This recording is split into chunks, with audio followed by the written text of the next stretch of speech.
Today we're visiting the Addams Family Light Show here in Coles County. It's a Christmas light display that was started many years ago and it has just kept building and is totally awesome with all kinds of tech, and better yet, the people that run it, Rodney and April Addams, they're really nice people and they do some great work throughout the year building up to their display, and then whenever they have their display running, they do acts of kindness. It's a really cool concept that you don't get very many other places. So let's check it out and see what it was like and get an in-depth look at all the cool tech. Let's get going. Yeah, you just had to drive miles and miles and miles to get to see Christmas lights. It just wasn't like it was when I was a little kid, so I wanted to make something where people come out and see it and say, hey, that was really cool, and they'd have something that they could remember. And since we've been doing it and since we've gotten into it, more and more people are doing it now. Yep. So I really like that. Was it more of just a Halloween display, or did it come about through the Christmas season? It was always meant to be more for Christmas, but when I originally found Lightorama, the company that's boxes I'm using now in Holiday Coro, our first show was a Halloween show. It was some talking faces with tombstones ran in sequence to the light, to the music. So it was originally the first time a Halloween show, but I always had the intentions of using it specifically for Christmas. Well, our first thing was we just put it on in Arcola and it was just word of mouth. When we moved here, we knew that a lot of our fan base would wonder where we went. So we created a light show page through Facebook.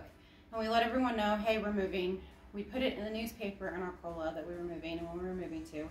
And then when we came here, we found out that Charleston had a light contest. So we entered the light contest for the first time for Christmas. And we took second place. As soon as we had entered that light contest and people found out where we were at, the word spread through Charleston like wildfire. We only had 4 parking spaces our first year. We hadn't even poured the rock. It was just ground. You know, sometimes you get stuck. And we had cars lined up and down the road. Our first year, it was kind of a drive-by show. And when we had the road commissioner come out, because this road we live on, a lot of people like to travel kind of fast down that front road. Yeah. And it started to scare me because I started hearing some squealing tires.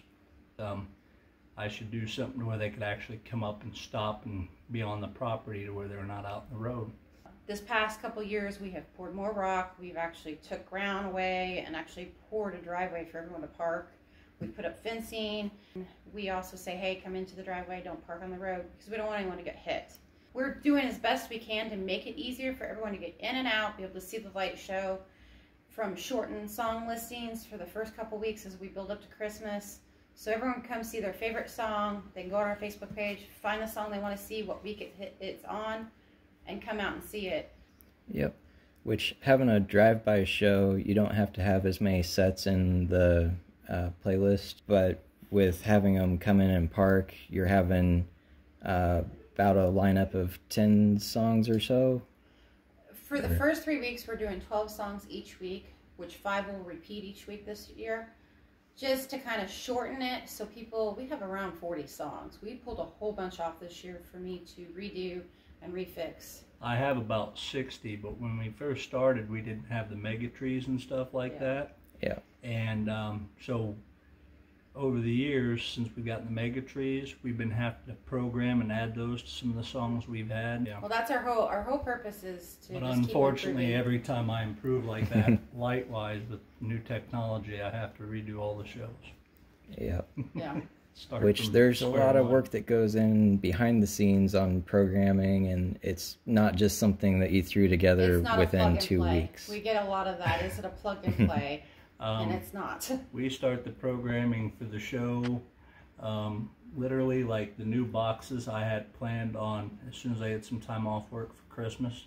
Start sitting down and taking some of the songs we have up now and putting the new stuff in for next year. So. As we just added a pixel matrix, and we just added pixels for all the buildings. So basically everything that we programmed. So instead of the lights, it being 2 strands of lights, just change color. Statically, it'll be actual, they'll change colors and move to the music on their own. Basically, it'll be one strand of lights. I can tell them exactly what I want them to do, what color I want them to be, and what I want them to do when they run. This is one of the boxes. It's from holidaycoro.com. What's nice, like I said, you can buy them where they're already put together, or you can put them together.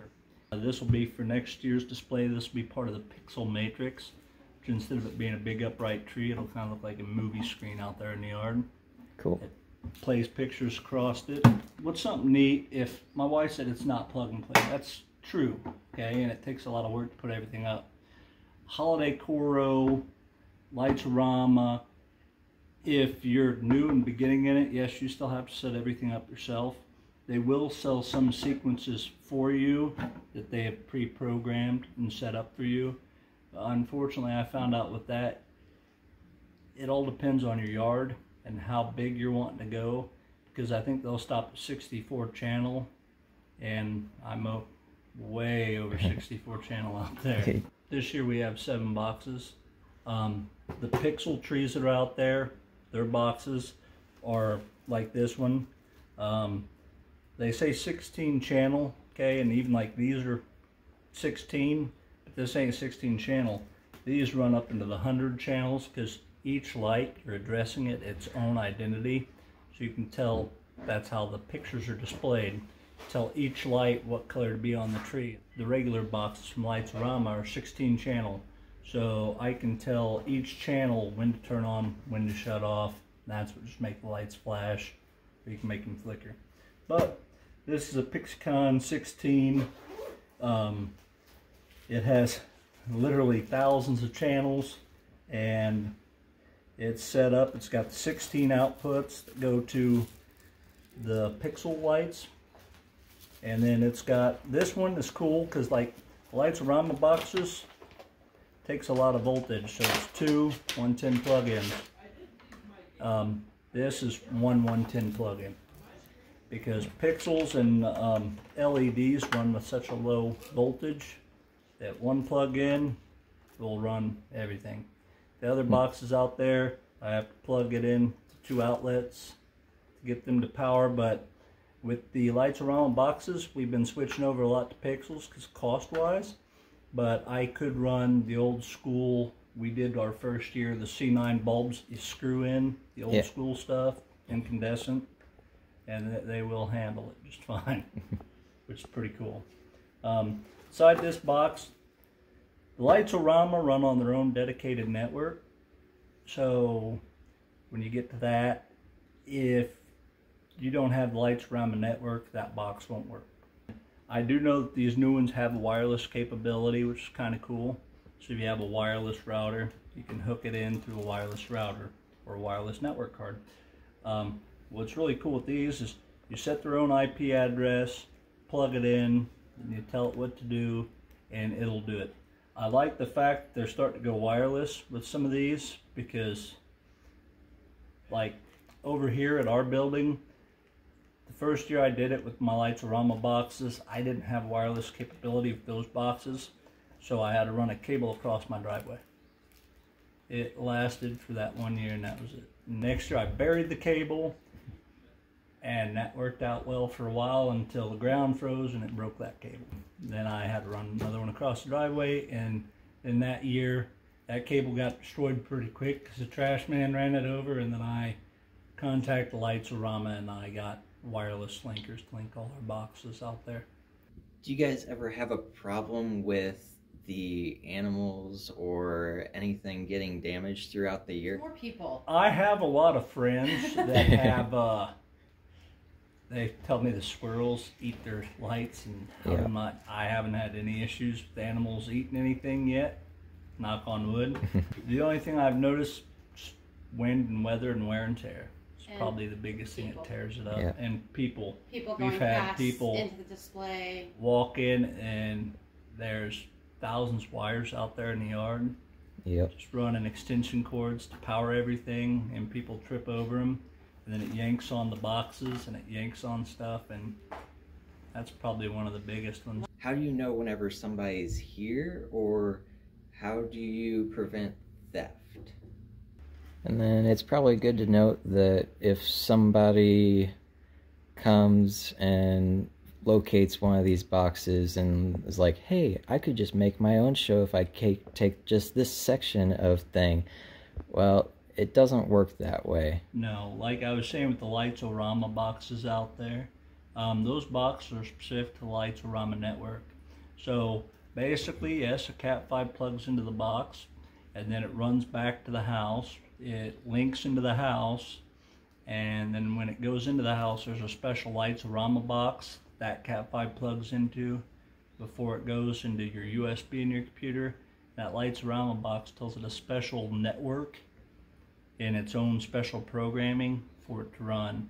Without that, that Lights-O-Rama box doesn't run at all.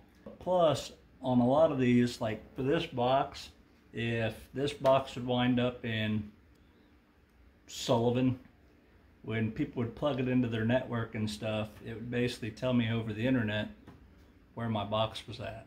Yep.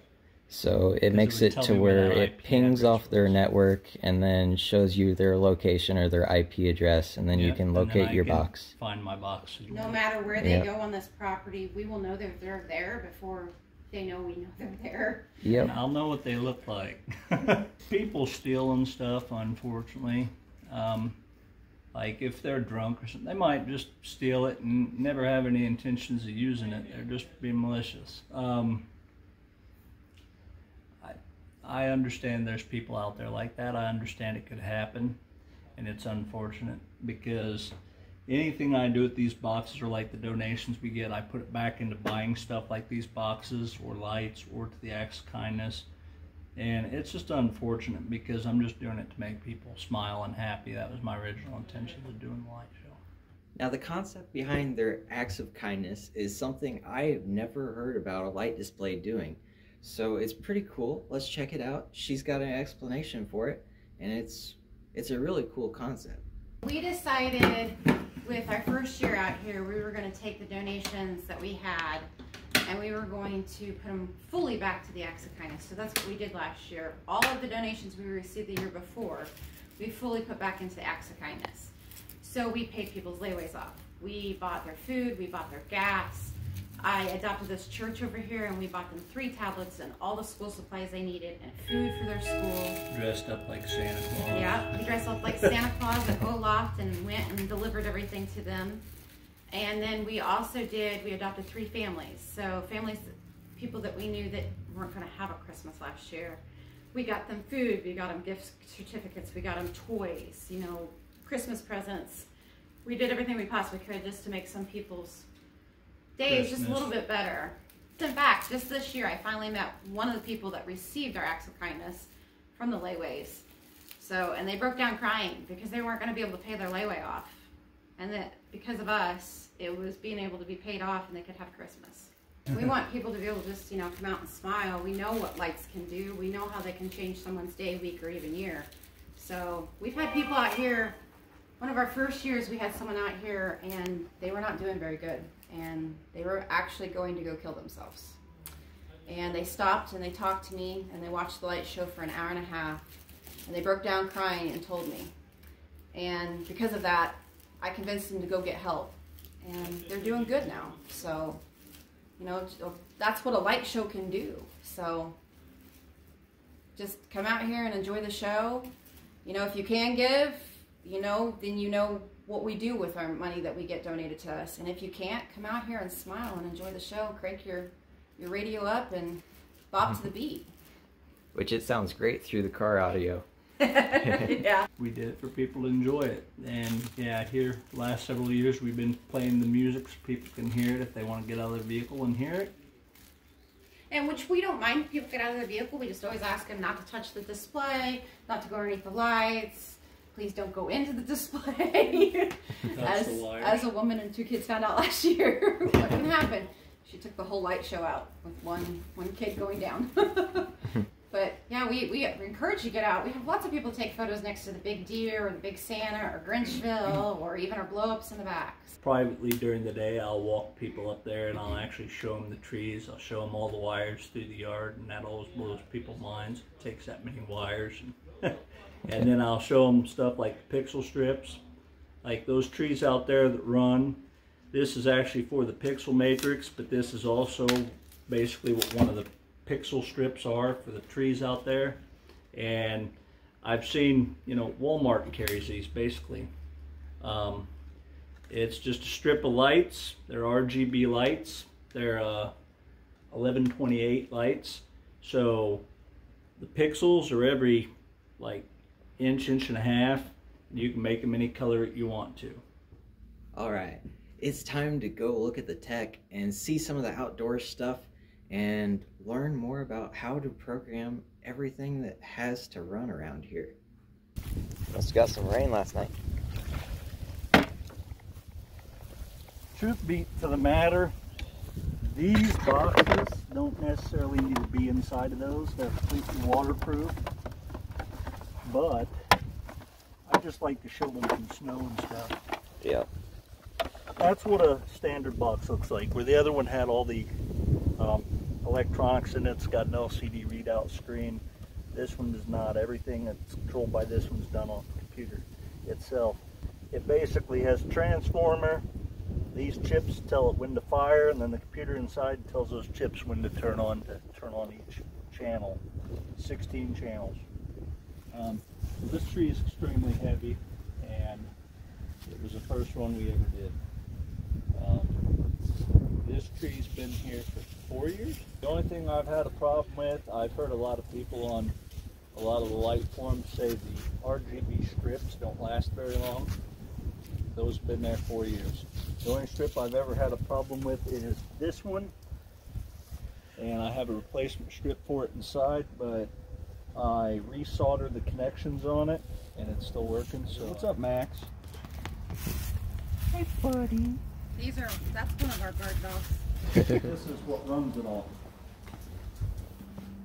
So for the vehicles to hear the song, it's an FM transmitter with an antenna. The antenna has to be set to a certain height. Once you take off out of here and you head down the road a little ways, it cuts off completely. This little bitty control box right here, this converts the computer signal into the Lights-O-Rama signal to run those Lights-O-Rama controllers. Where Lights-O-Rama controllers are all ran through this.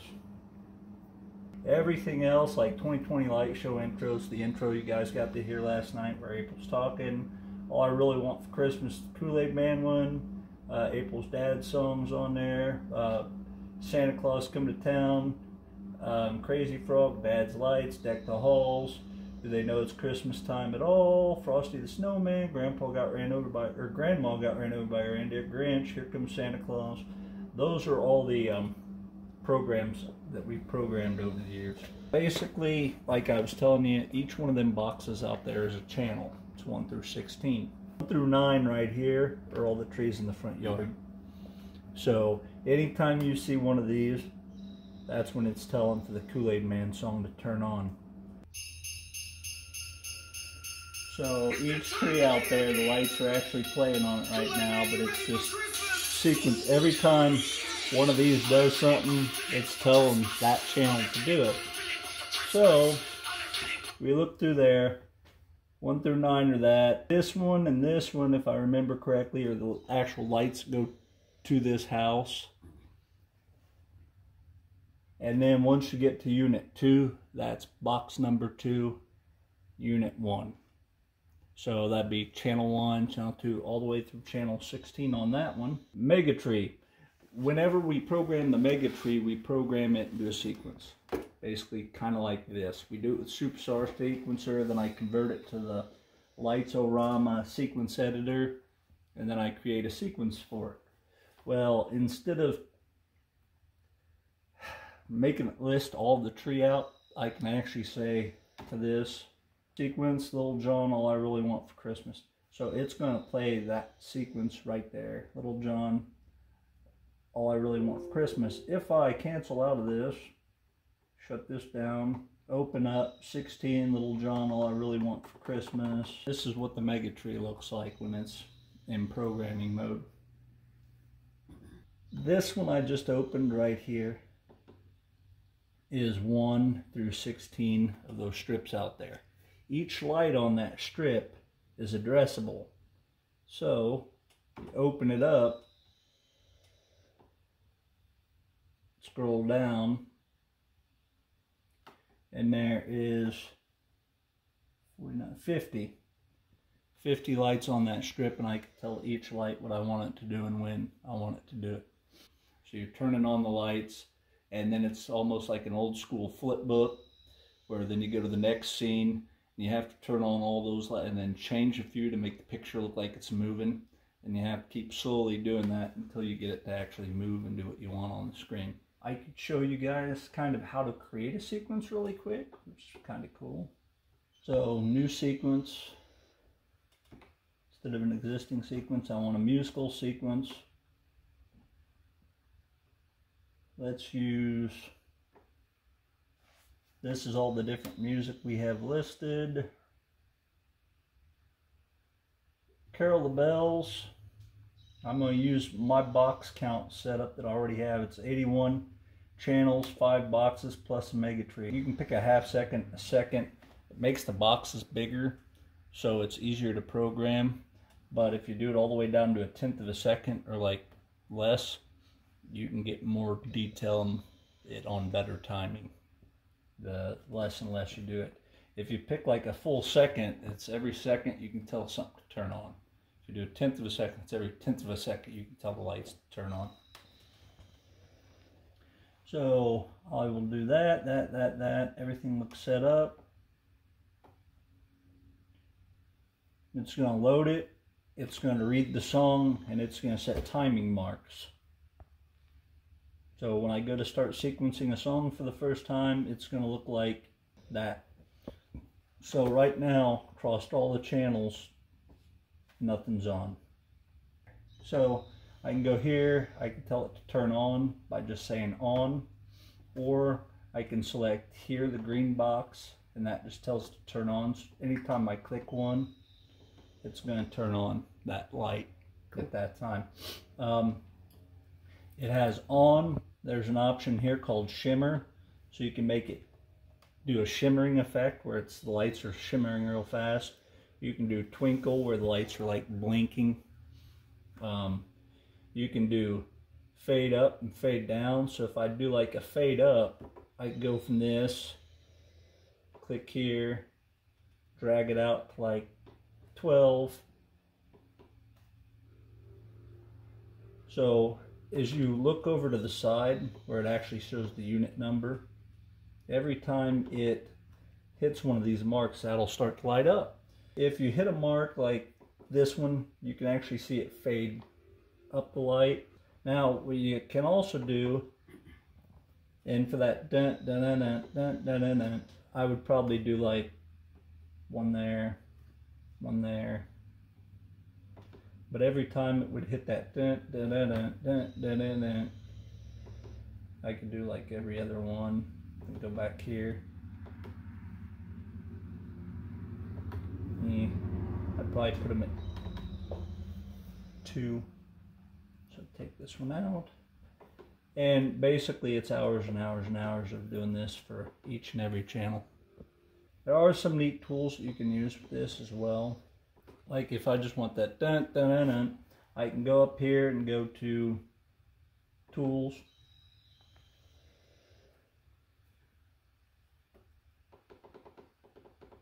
Tapper Wizard. Using this track, the music I already have selected. I'll use it on Unit 1, Channel 2.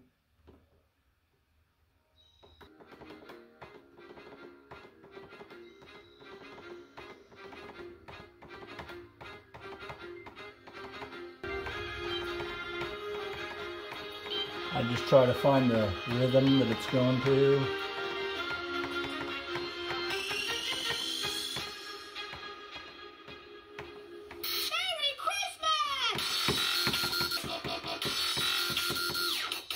Now what this does, and if I hit apply, it's loading it, and everything I just did there, it'll actually put it into what is in that channel. Wonderful. It said I did over 472. Cool. So it gets monotonous and takes hours. Can you copy and paste that into other? Yes.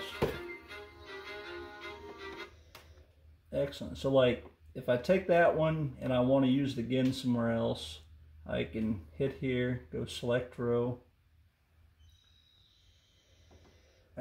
Not timing. Select row. Copy.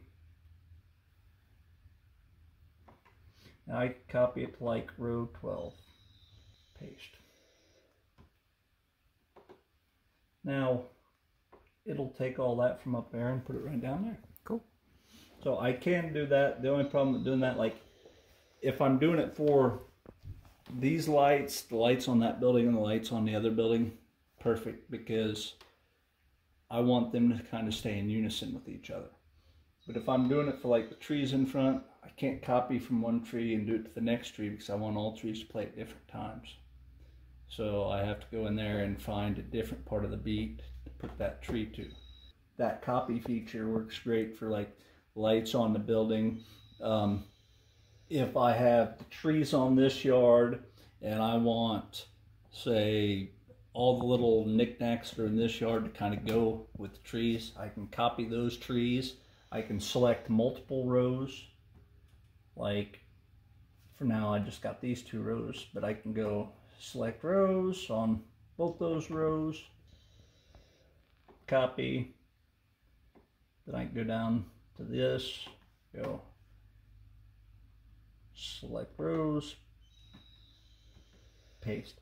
So you can copy multiple rows at a time, which is cool. So like I can pull all 9 of the trees from the front, copy all the rows, and copy them to something else in the back.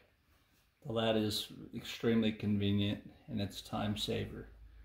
Unfortunately, there's only certain times that I can do that. And if you want everything to look a little bit different, you can't do that. Otherwise, like I could just, something that we've done for some of the songs like that, Griswold's light's not working, or he's fighting with the lights and then all of a sudden they all come on. I click at the top of this, drag all the way down to the bottom.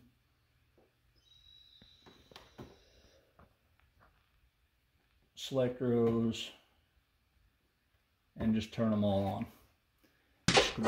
Right now, as soon as I play it, every light in the yard is going to turn on. Not working, I just go to that part in the timing where he's messing with them, and then as soon as it, then I turn the lights all on.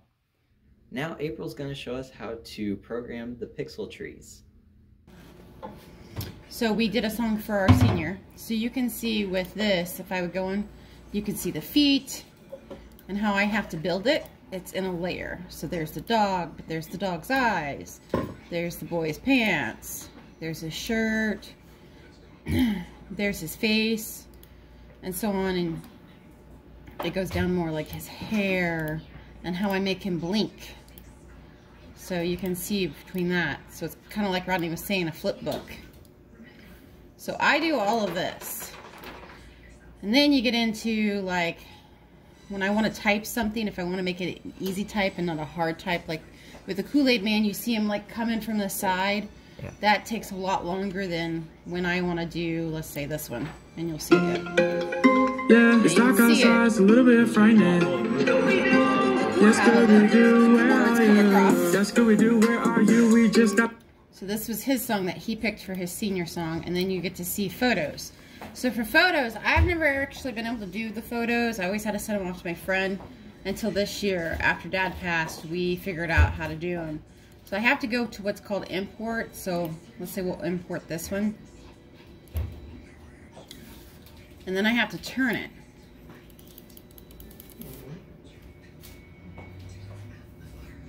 All right. And then I'm going to enlarge it. Because the smaller it is, the less you're going to be able to see Corey's face. And then I have to move it. So with the pixel tree up front, I'm only 3 and 1 of these down here. So this is mapped for like a matrix right now, like a big matrix.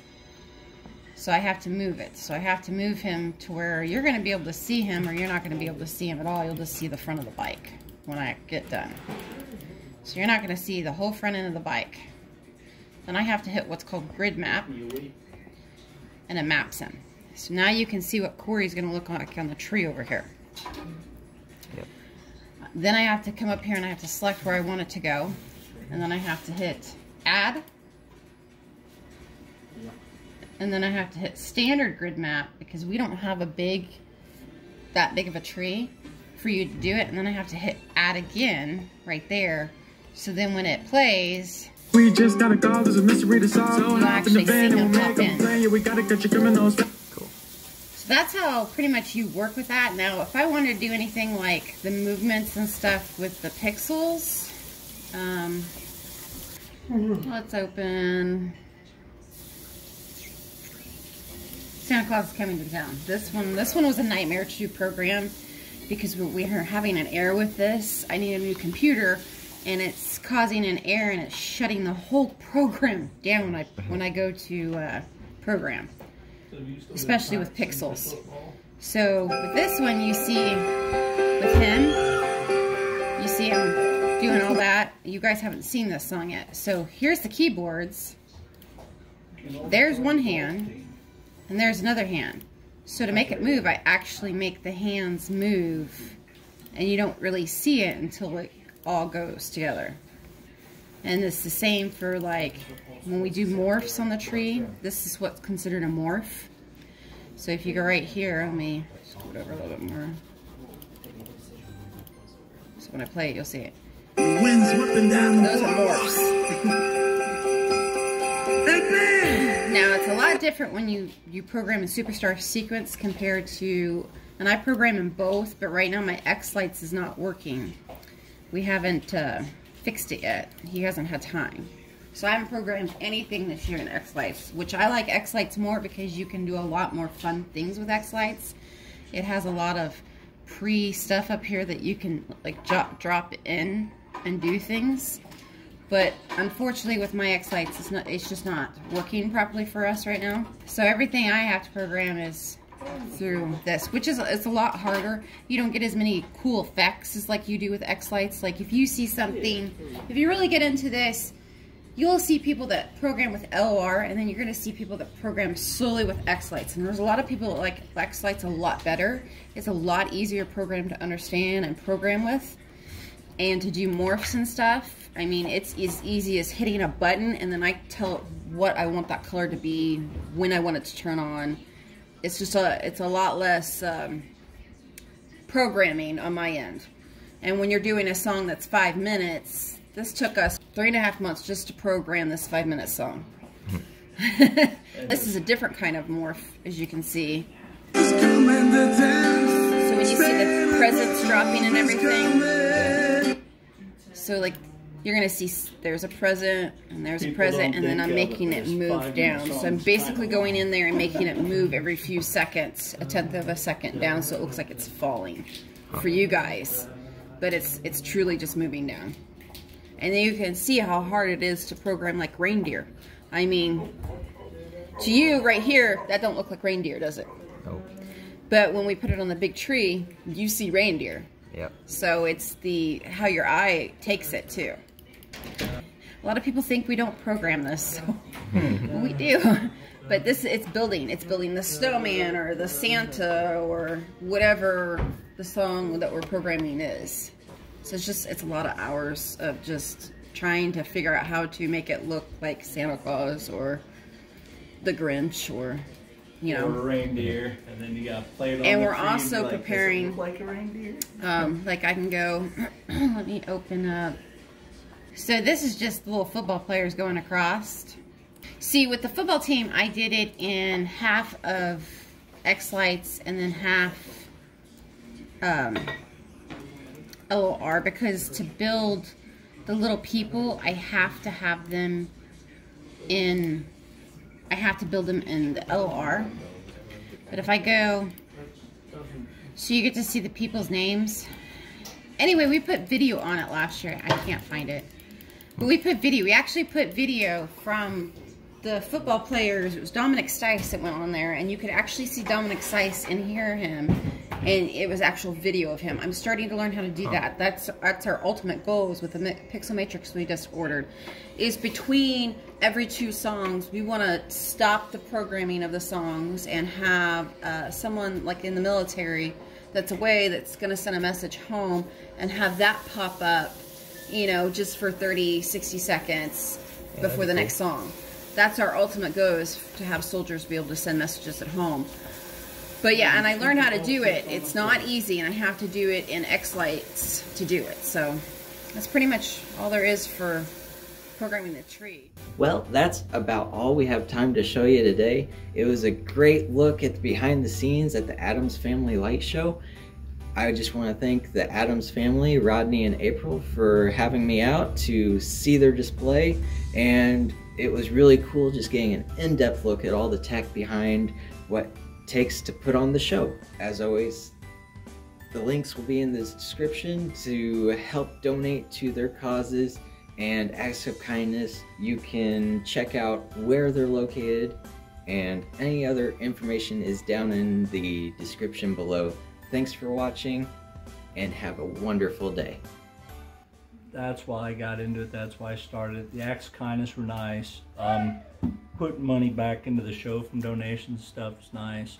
But like I said in the beginning, if you come out here to see the show, if you have nothing to give, don't give anything. Just enjoy the show and enjoy your evening. That's what I did it for. Just for people to come out and have a little bit of enjoyment.